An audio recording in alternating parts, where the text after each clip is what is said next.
Yes, all right. We are live, Nolen, on our Facebook channel.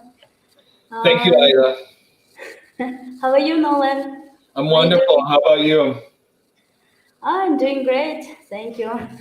So let's wait a few minutes, just our viewers can receive notifications Okay. and will join us. hmm So it takes some time. Okay. Wonderful. So thank you so much for having me today. It's really an honor to be able to take time to talk with people about my state. And I appreciate that, it's 7 o'clock there and people are choosing to spend a little time with me. I really feel as an honored guest. So I appreciate that very much. Uh, my name is Nolen Johnson, as you can see on the screen. I'm going to be arriving in Kyrgyzstan very soon to work at the embassy, and I'm very excited about that. And I'm excited to learn about Kyrgyzstan as well, just like I'm sharing about Wisconsin today with you all. Oh, great. Thank you very much, Nolen. So, our first viewers join us. Good evening, dear friends. Hello, friends. Hope you're all doing great and well. Thank you very much for joining our session today.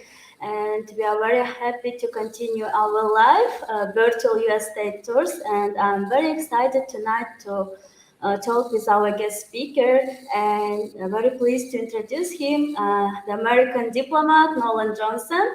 Today he will be talking about his home state, Wisconsin.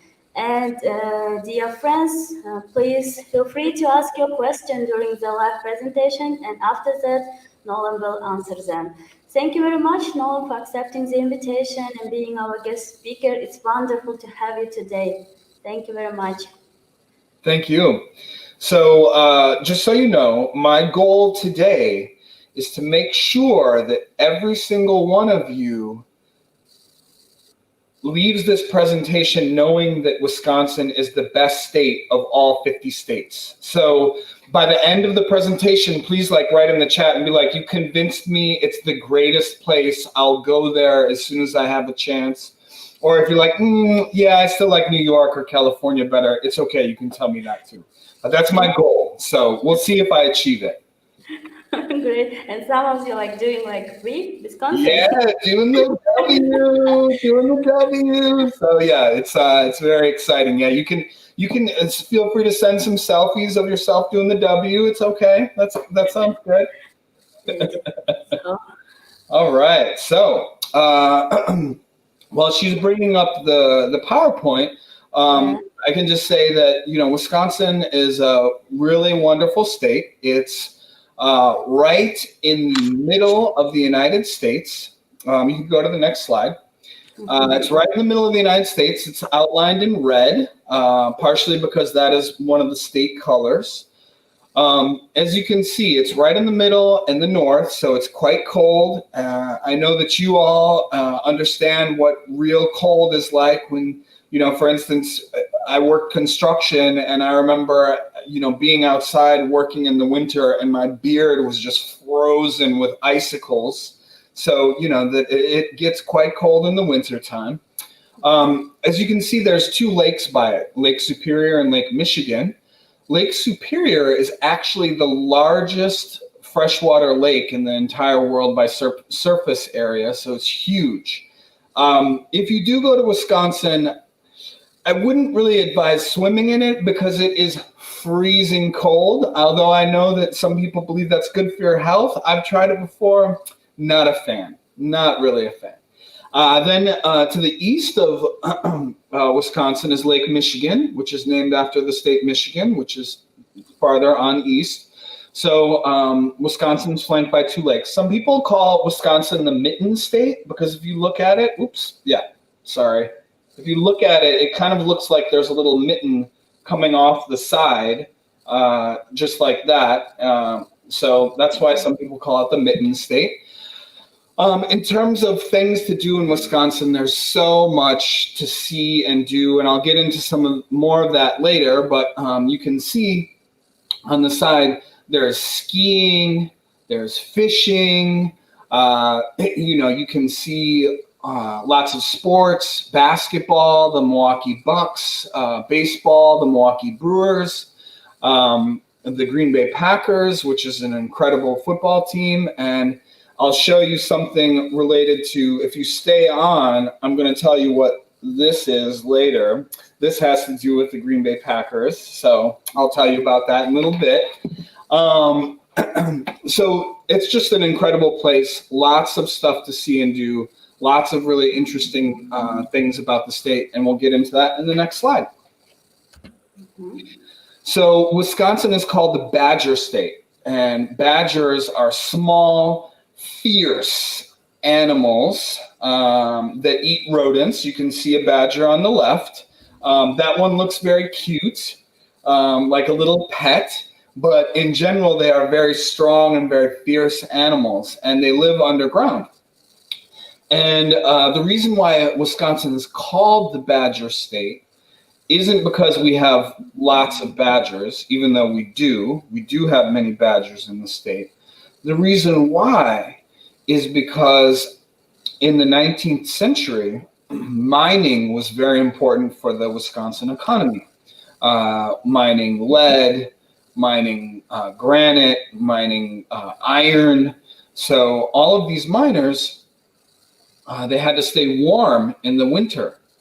And, you know, they didn't have time to build houses overground. And it was expensive to heat a house overground, and the miners were poor. So what they did is they built little, they called them badger dens, just like these animals have inside the ground, like that woman is standing in front of, so that they could stay warm underground in the wintertime. I'm happy to say that in general, we don't live underground anymore. We are able to heat our homes, but you know, we still have the same name that comes from these miners from the 19th century, the Badgers, and that's why we're the Badger State. So yeah, just a little interesting factoid. We can go to the next slide. So another interesting historical fact is that the Republican Party was founded in Wisconsin. And, you know, it's interesting because oftentimes people think about, oh, well, you know, it's a powerful political party in one of the most powerful countries in the world. You know, I'm sure that it was founded in a place like a palace. Well, no. The Republican Party was founded in 1854 in a little schoolhouse in Ripon, Wisconsin. You can see it in the center of the screen.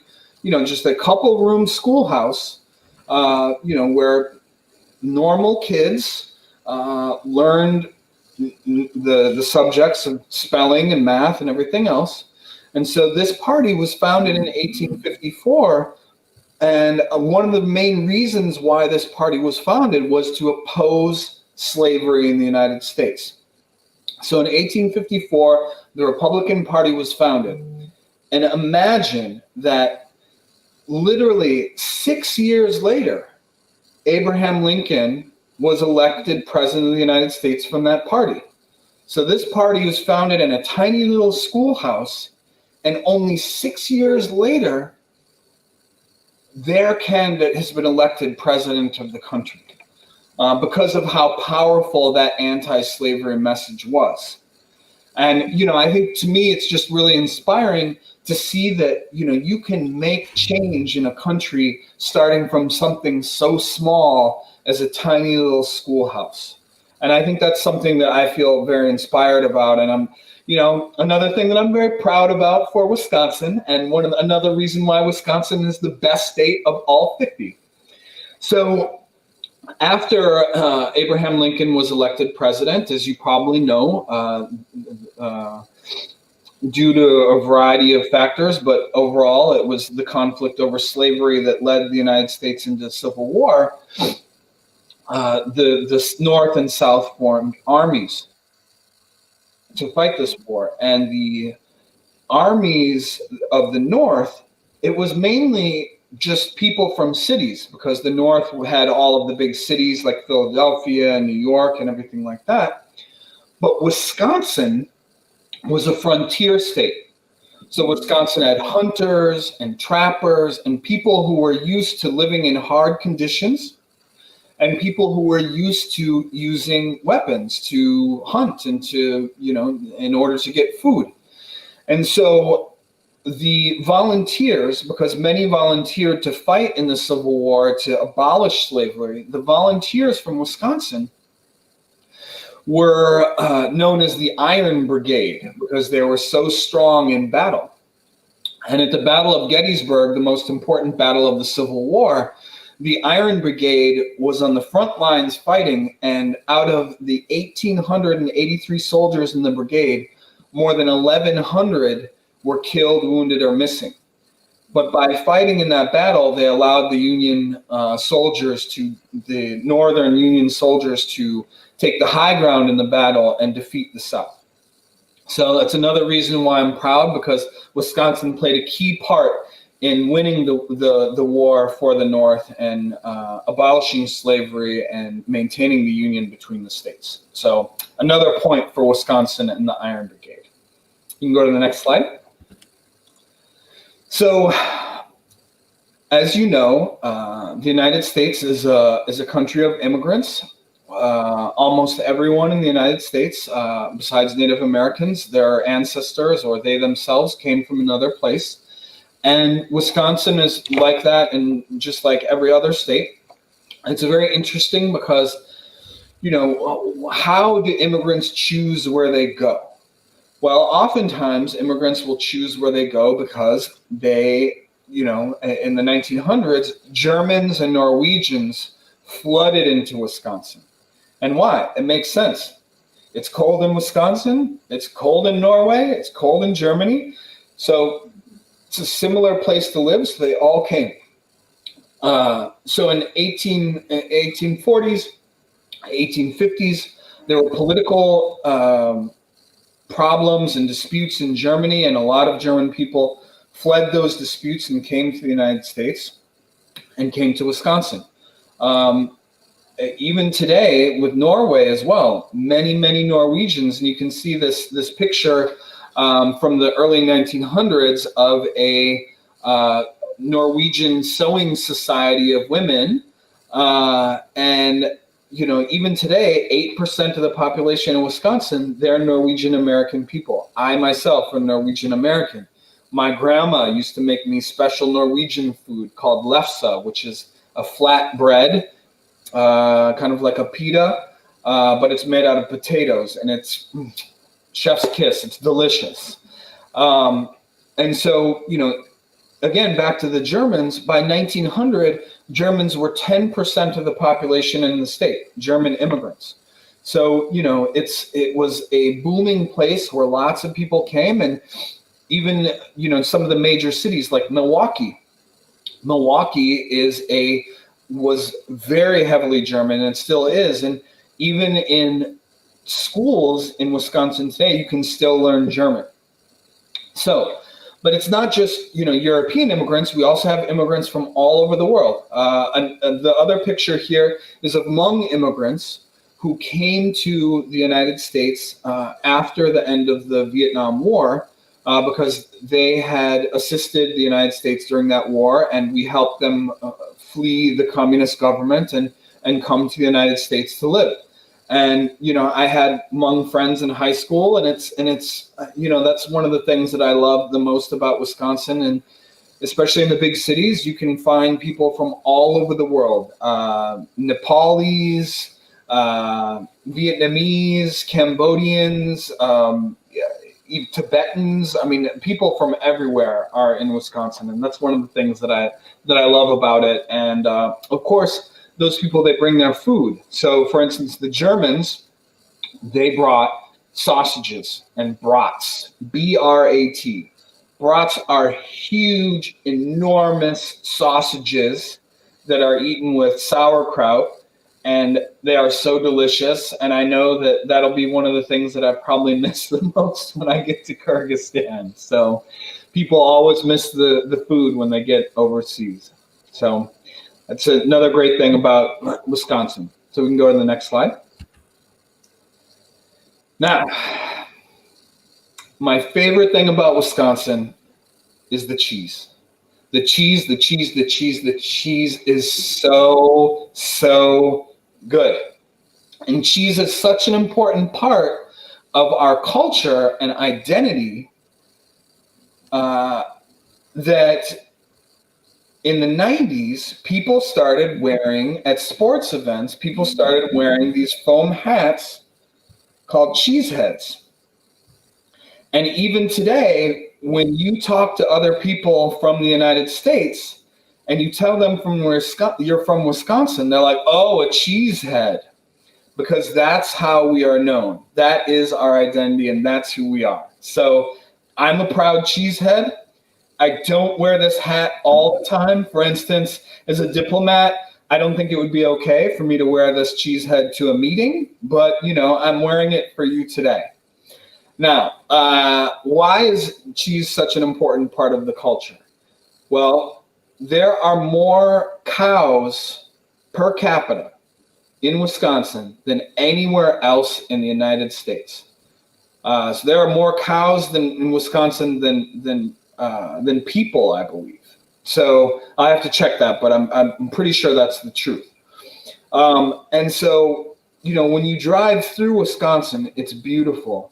Just imagine it's like rolling hills, and as you come around the hill, you see a farm with all the cows out there, and you hear the cows mooing, and they're making good cheese and good milk, and you're like, you know what? This is the good life. And it is something that's really, really cool and something I'm very, very proud of. And the funny thing is, too, as you're driving through the state, you can see they'll have, like, at a gas station next to the highway, they'll have like a 30-foot tall cow made of like steel. So as you're driving down the highway, you're like, what is that? And then you see a giant cow standing along the highway. Very cool thing, very cool state. So we can go to the next slide. All right, so Wisconsin is not just about making cheese. Wisconsin is a huge industrial center. Because of its location near the Great Lakes, there is a lot of industry in Wisconsin. And for instance, the car industry was very strong there, as well as in Michigan. That is still the headquarters for Harley Davidson. And I mean, I don't know. I know that sometimes it's kind of rare to see a Harley Davidson overseas, but they are probably the most iconic motorcycle in the world. I mean, you think about these guys riding through on their motorcycle through the beautiful open plain, with long hair and leather jackets and everything like that, with the roar of the motorcycle. That's a Harley Davidson. And so I'm very proud that Harleys are made in Wisconsin, because really, there isn't much that's cooler than a Harley Davidson. And I put probably the most iconic Harley Davidson up there, which is the one that Arnold Schwarzenegger rode in Terminator 2. Now, if you haven't seen that movie, I highly recommend it. It's amazing. You should see it, and then you'll really appreciate a Harley. So now I obviously have to make a plug for University of Wisconsin-Madison, where I went to school. It is an amazing university, one of the best research universities in the United States, and has been innovating for a very long time. It is a state university, so it's cheaper for people to go there because it's a public university. It's a beautiful campus. This building here is at the top of a hill. And so in the wintertime, you look out from the hill and it's just gorgeous, beautiful snow everywhere. And it's very peaceful. And as you see people walking up the hill, sometimes there's ice on the sidewalk and you get to see them fall down. And that's pretty funny. Just kidding. But so anyway, so it's a beautiful university, and it attracts people from all over the world. Out of about 40,000 students, about 4,000 of those students are from overseas. And so we appreciate and we enjoy having that representation from overseas. I can say I remember I had Spanish professors from Argentina. I had a math professor from South Korea. So, it's a great place because it brings people and brings ideas from all over the world to create innovation, to create new technologies. And it has a long history of innovating in a variety of ways. For instance, in the 40s, it was one of the first hospitals, university hospitals, to ever conduct bypass surgery on a heart. Nowadays that it's not routine, it's still a big deal, but that surgery is done, every day all across the world. But in the 40s, that was a revolutionary thing to do. And so, the fact that they have been at the forefront, saving people's lives and coming up with new innovations to help people all over the world is something that makes me very proud.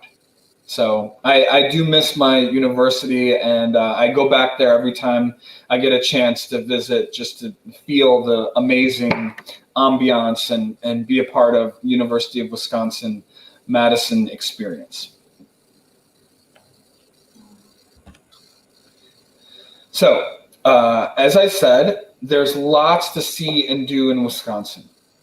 It is a beautiful state. Now, there are some states, I'm not going to say which ones in the Midwest, because, you should always talk nice about yourself and not bad about others. But there are some states where it's just flat and there's corn as far as you can see. It's not very fun to drive through those states. There isn't much to see. Well, Wisconsin, when the glaciers came during the Ice Age, they came down through Canada and they got all the way to southern Wisconsin. And then when they receded back towards the North Pole, they left all these beautiful hills and lakes and rivers along behind. And so it's a gorgeous state to drive through and to see. So, for instance, there's Door County. Remember, we were talking about how Wisconsin is like a little mitten. Door County is right here by the mitten.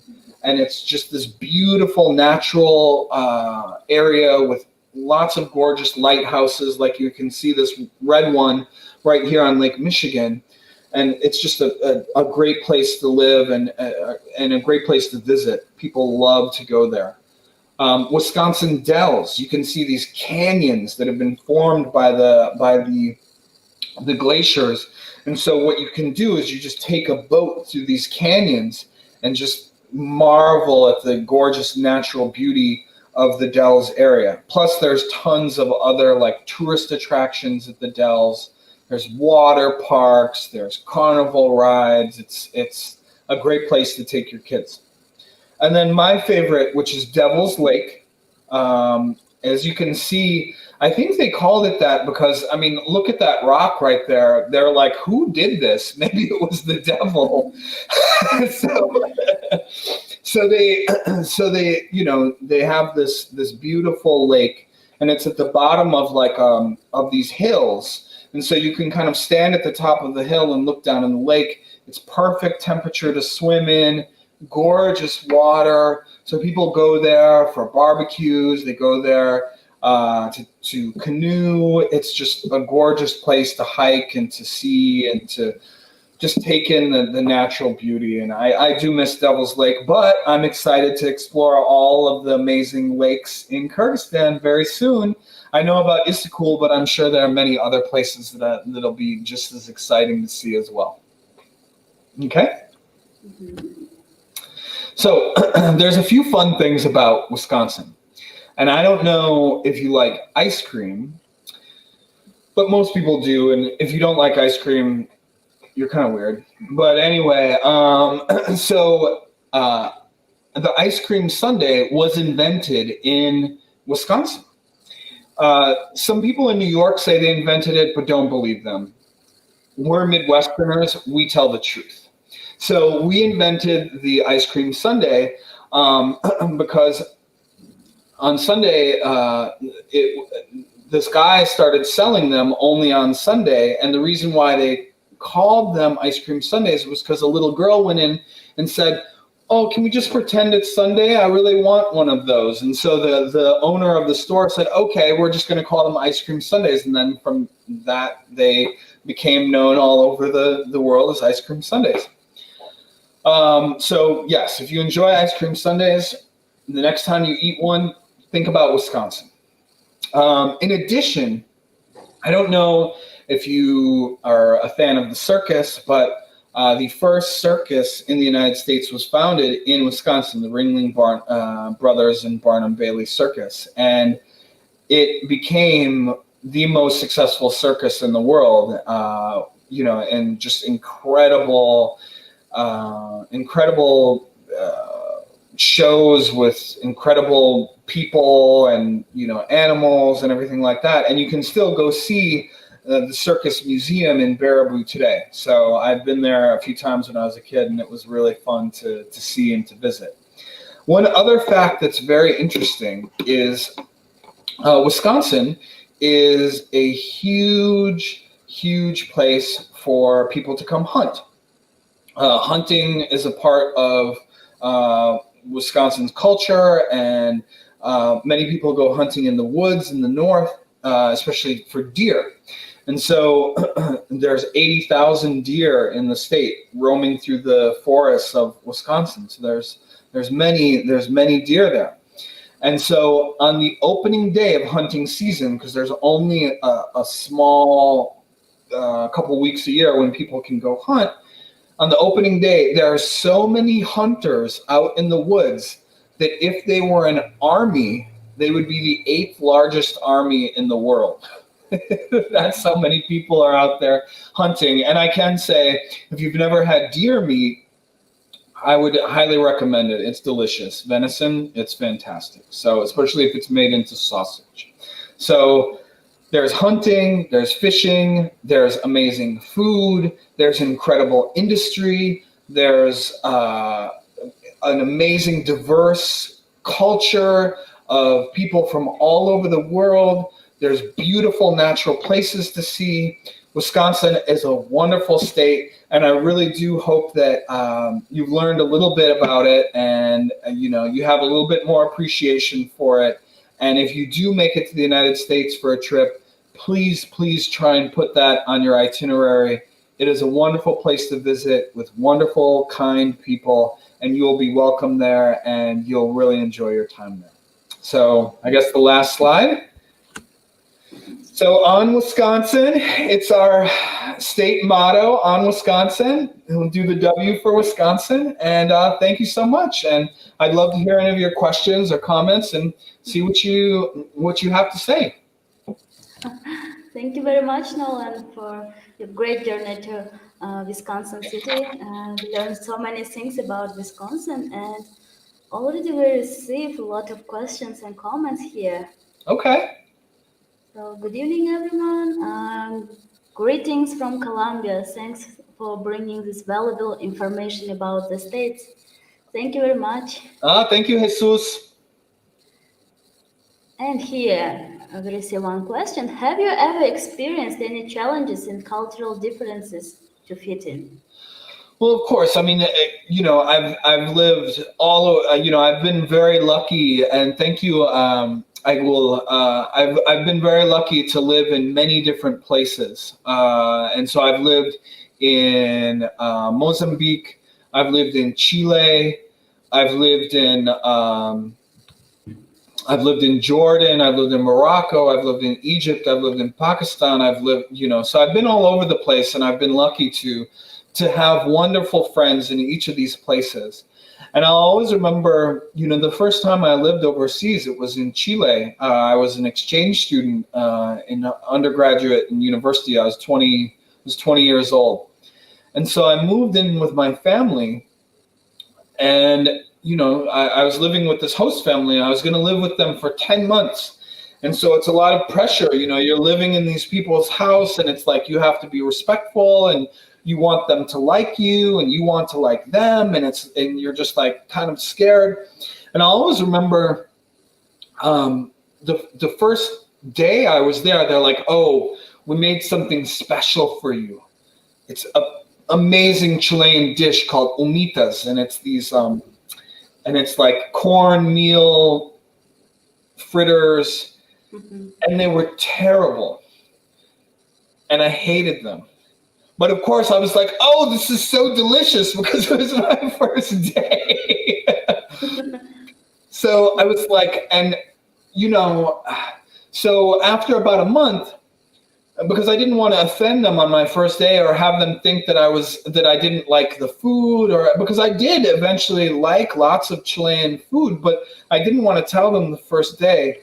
And so, after about a month, they're like, we were eating those humitas, and I was like, guys, I have a secret. And they're like, what? And I was like, I don't like these at all. And everyone laughed. And it's important to, it's important. I think for me, the lesson that I learned from that about cultural differences and fitting in is that it's important to, build a bond with somebody before you bring that level of honesty. And I think that that's a lot of what diplomacy is to build a connection with someone.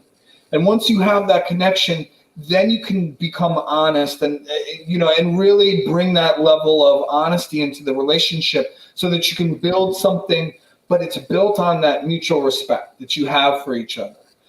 Because by then they knew that I liked the food, and they knew that I was happy living there, and they knew that, that I loved being in that family. So then I was able to tell them, yeah, these humitas, they're bad. So, yeah, but that's a really interesting question. And I think everyone goes through that, and everyone has tough times everywhere you go. But, I do believe that, most places, most of the people are good and want you to have a good experience there. That's been my experience, at least. Wonderful. Thank you very much, Nolen, for your great advices for us. So let me check next question. From Emily, can you say anything about Wisconsin's role in American politics and the upcoming presidential election? Wow, that's a really interesting question. So, and thank you for that question, Emily. So I can say that Wisconsin is what's called a battleground state. So in the presidential election, the president, it's like if a president wins the most votes in a state, it's like he got all of the votes of the state. It's called the Electoral College. It's kind of complicated. I'm not going to go into it, but that's kind of how it works. So they win state by state. And Wisconsin is one of those states that's called a battleground because there are some states that are always going to vote Democrat and some states that are always going to vote Republican. Wisconsin is one of those states that's like, could be one way, could be another. And so I know originally before the pandemic hit, the Democrats were going to have the convention in Wisconsin in order to try and, solidify their support in that state. And I'm glad that Wisconsin is a so-called battleground state because it requires that way for people to have a conversation and to try and think about policies that will attract people in the middle. Because as a political moderate myself, I do appreciate a politician who's not just going for all ideas on one side or all ideas on the other side, who can think about what are the good ideas from this side and what are the good ideas from that side. And so Wisconsin will play an important role in the state in the presidential elections. I can say that one of the things that is part of the experience of living in a battleground state is during election season, if you turn on the television, every commercial that you see is about politics. No more commercials about cars or clothes or food, or it's just all politics. And so that is one thing that most voters are going to be happy when it's over, because people take it very seriously about voting and having their voice in an election. But sometimes all of the focus and attention that the political parties put on a state can get kind of tiresome. And so that's kind of the downside of it. But it is interesting to have so much attention put on Wisconsin as a state in these elections. It'll be very interesting to see how it turns out. It's really interesting. Thank you very much, Nolen. Mm-hmm. The next question for you, is there a specific accent in Wisconsin or words that only a person from Wisconsin would understand? That is an excellent question. So I can say that there is a specific accent. It's mainly shared in Wisconsin and Minnesota. And it's kind of a vestige or kind of a heritage that we got from all of the Norwegians and the Scandinavians, Swedes, and others who immigrated to that area. And so when people, especially from, not from the cities and rural areas, oftentimes when they speak, and my mom does this, and it's really cute. When they speak in a kind of a sing-song way, with like up and down, and then they have long vowels. So that instead of saying, I'm going to go to the store tomorrow, they might say, I'm going to go to the store tomorrow. And they kind of have it go up and down like that. And it is, it's funny because I've lived away and I have kind of lost the accent. But when I married my wife, she's from New England. And she was like, your mom has a very strong accent. And I was like, I didn't even hear it. But then I did eventually definitely hear it. Now, in terms of other like regional accent things, for instance, most people in the United States call Coca-Cola and Sprite and Pepsi and these other things, they call it soda. But in Wisconsin, we say pop. Like, oh, I like a pop. If you do it with that accent.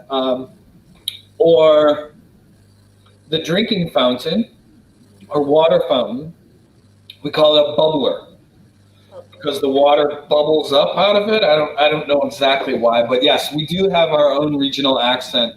And it is interesting because even though it is a little bit sing-songy,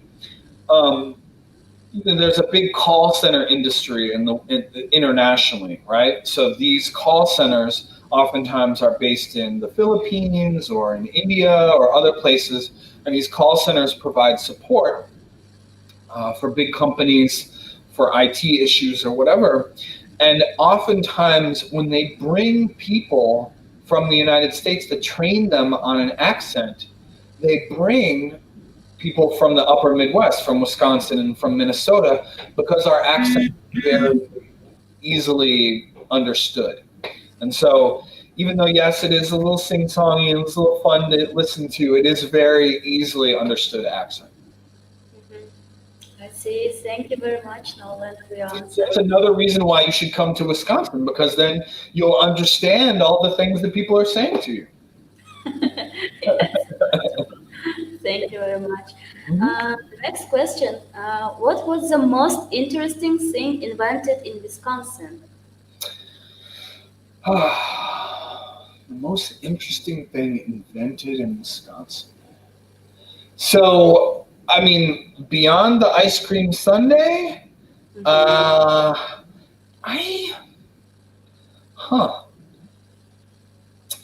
what was the most interesting thing invented in Wisconsin?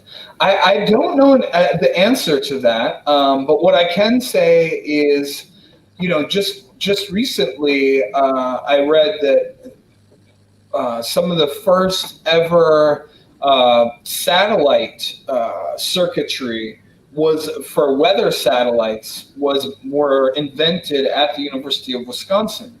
And I don't know about you, but I love being able to wake up in the morning, look at my phone, and be like, "Oh, it's going to rain today," or "Oh, the weather's going to be nice, and I can get out and walk my dog." So I have to say that satellite technology in terms of telling the weather is pretty huge, and it's not just for people who live in the cities, but for farmers as well, for them to know what's happening with the climate and the weather is really important too. So I guess that would be my number one invention beyond ice cream sundaes. Wonderful. Thank you very much, Nolen. Sure. The next question, famous names that hail from Wisconsin. Okay, so there's a few. I can say there's a very famous writer named Orson Welles. He wrote War of the Worlds, which was one of the first sci-fi books which imagined an alien invasion from Mars. And what was so amazing about this book was that before it became widely known, Orson Welles read this book, believe it was in the 1930s, over the radio. And at that point in time, the radio was the most, it was, for many people, it was the only source of information. There was no TV or anything like that. And the way it was read was with, back in the 1930s, radio was also almost like entertainment. And so they read the book almost like it was news reports of an alien invasion from Mars. With like sound effects and of like explosions and everything like that. And it created mass chaos because people thought that this book that Orson Welles had written was actually happening and that aliens were coming from Mars to destroy us all. So, it's just a fascinating, kind of thought experiment about, the power of media. And it's one of the reasons why we have to be very careful about thinking about what we read, who's telling us this, why, what does it mean? And so, yes, so that we don't, lose our minds about something that's not even real.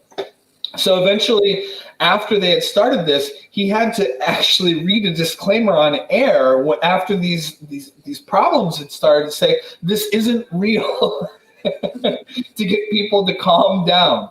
So I thought that was really interesting. So he's one very famous person from Wisconsin. Probably the other most famous person, who this is also a while in the past, but in the early 1900s, there was a magician, the most famous magician in the United States, probably even at that time in the world. His name was Harry Houdini.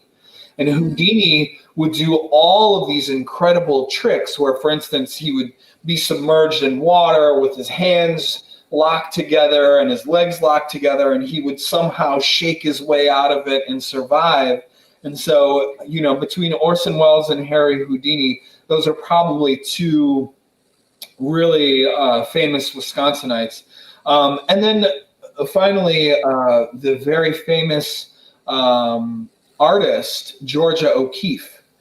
Georgia O'Keeffe is a very famous female painter from the 20th century who was an incredible talent, who's very known for her still life portraitures. Mm-hmm. And so we do have some famous people, not as many actors as I would hope for, but I think it's because, we're just too honest and we can't pretend that we're something else. And it just goes back to us being very good people. Mm-hmm. Mm-hmm. Thank you very much, Nolen.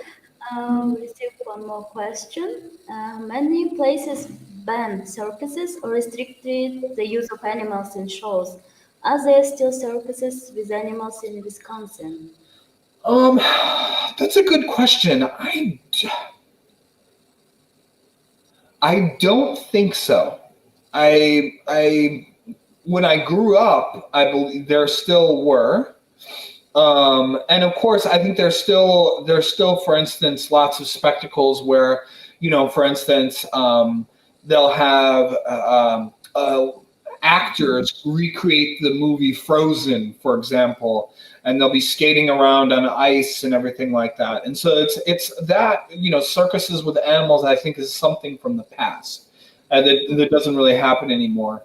Of course, there's still beautiful zoos, and we have a beautiful zoo in Madison. I just took my toddler there.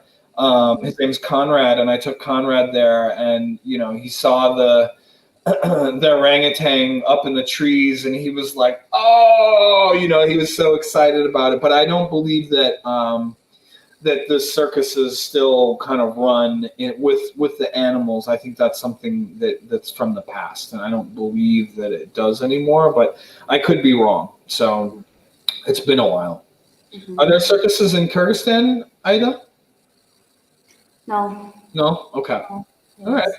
I have seen beautiful falconry in Kyrgyzstan, so I can't wait to see that. That looks very interesting and amazing. So, With no, I mean that we have the circus building, yeah, and sometimes other countries came with their programs in yeah, Kyrgyzstan, yeah. but we don't have like our own circuses. Okay, okay.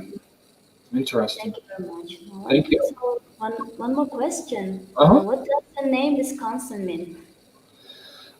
So I looked it up yesterday because it's taken from a Native American language, and they aren't the was a very old language, and I think it was I think the original people from Europe who arrived in Wisconsin were French, and so they took a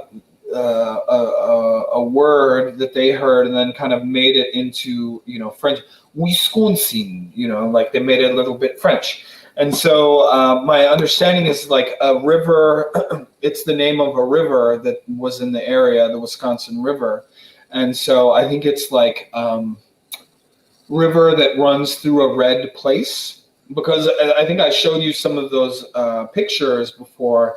There's like reddish ground and stone, and so you can see where that would be a good name for a river. And it's interesting about the French heritage. There's many places in Wisconsin that have French names. Mm. So, but the funny part is that they now are pronounced with a Wisconsin way. So, Fond du Lac is bottom of the lake. It's the name. It's the name of a city. But instead of calling it Fond du Lac, which is the Mhm. French pronunciation, and I apologize for any native French speakers out there because I am not, but everyone in Wisconsin calls it Fond du Lac. so, so there's a few different or Paris Paris Prairie du Chien is like a prairie of the dogs or of the dog, but we call it Prairie du Chien. So there's lots of French influence in place names, but we don't pronounce it the French way anymore. So I apologize for those French speakers out there, but it's just it is what it is. It's really interesting. Thank you very much, Yeah. Nolan. The next question: what is the most popular food in Wisconsin? Most popular food, I mean, besides cheese, the most popular food, besides cheese, I would say what we have is we what you should have if you go there is you should have fried cheese curds. So there's normal cheese, which I'm sure you've had before, which is usually aged, and cheese curds are fresh. So they haven't been put in these barrels and aged. It's like the excess stuff that floats to the top when they're aging cheese, and they take it, and there are these little squeaky things. It's cheese that's so fresh it squeaks in your mouth when you bite down on it. And Mhm. then, of course, to make it even more delicious, we put it in breading and Mhm. then we fry it. Wow. So then it becomes just incredibly delicious, perfectly melted, fried cheese, fresh cheese that squeaks in your mouth with a little bit of ketchup. It's incredible. Yes. It seems very delicious. Yes, it's perfect. It's perfect. So, yeah, very exciting. This was our last question for you. Thank you very much. Okay, Thank you well, very I much. hope you didn't get too hungry, but hopefully I'll someday we'll start exporting lots of Wisconsin cheese to Kyrgyzstan, so you can try some of it yourselves. Hope so. Thank you very much, Nola, for this wonderful session that we had today. It Thank was you. really useful and informative, and we were really happy to have you today. And also, I would like to say thank you to our viewers um, for for your questions, for for your comments. Thank you very much for your active participation as always. You too. Thank you very much, everyone. And it's time to say goodbye. Bye-bye, and see you in our next sessions. Have a great day. Have a great evening. Bye-bye. Thank you, Ida. Thank you to everyone who joined. It was really a pleasure to chat with you, and I love the questions, and I really had a great time, and it's been an honor to share a little bit of my state with you all, and I look forward to seeing you again soon. Thank you so much. Take care.